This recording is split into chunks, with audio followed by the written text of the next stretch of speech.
जल्दी पैसा आप। हाँ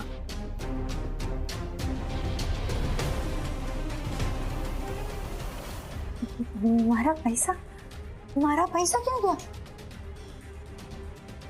अय्याज वो क्या था? आई स्वेर क्या गया?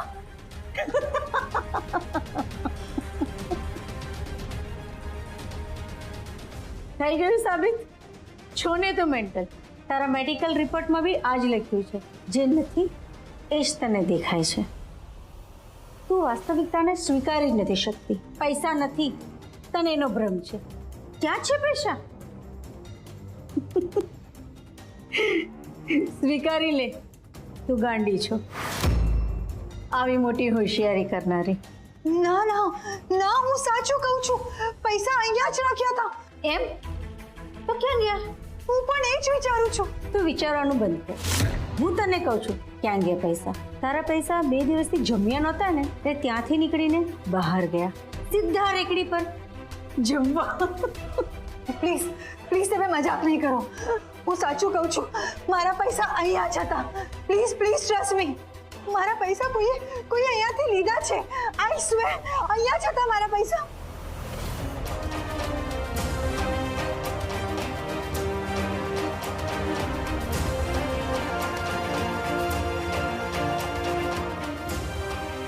બસ બસ કર તારા હવે આ નાટક, અને સ્વીકારી લે કે તું ગાંડી છો.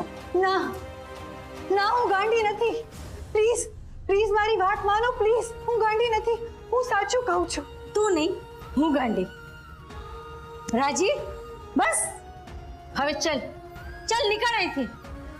કોઈએ લીધા છે એ નક્કી છે, એ નક્કી છે. પ્લીઝ ટ્રસ્ટ મી, કોઈએ લીધા છે મારા પૈસા.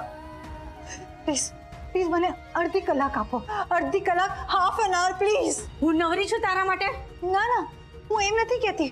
તમે મારી વાત સાંભળો. ઓકે, મારી વાત સાંભળો. તો હવે મારે તારી વાત સમજવાની. એક વાત તું યાદ રાખ, મારો બહુ સીધો હિસાબ છે. મને કંઈ મળે તો હું સામેવાળાને કંઈક આપું. હું તને અડધો કલાક આપું.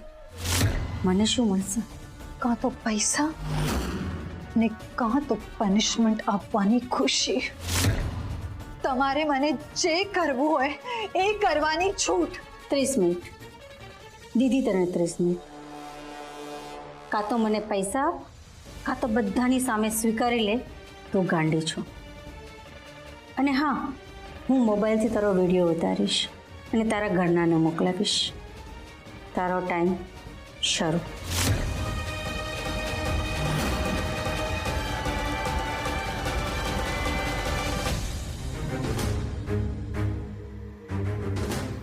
સંસ્કૃતિ મેન્ટલ પેશન્ટ છે, એટલે જે બધું મને કાકાએ કહ્યું એ સાચું હોઈ શકે છે.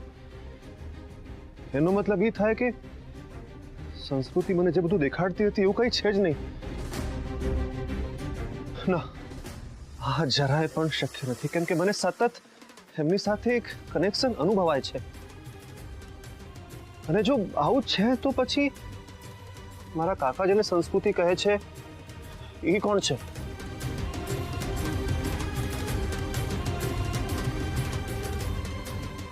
આમાં શું નાટક છે ને શું હકીકત?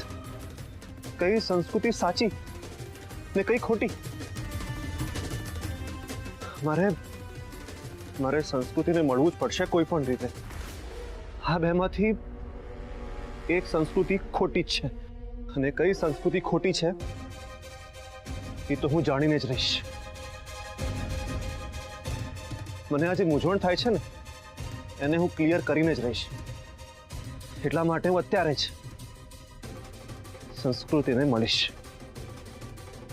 અત્યારે એટલે અત્યારે જ. ખબર નહીં આ બધા ક્યાંથી ભટકતા આવી જાય છે. એ ઉભો રે. હા, કોણ આવ્યું તું? આમ જાણે કોણ હતો, કોઈ ગાંડા જેવો માણસ હતો. માધવ નામનો કોઈ છોકરો હતો ને, સંસ્કૃતિ વિશે પૂછતો હતો. શું નામ કહ્યું તે? માધવ? હા મમ્મી, માધવ. સંસ્કૃતિનું પૂછતો હતો? હા,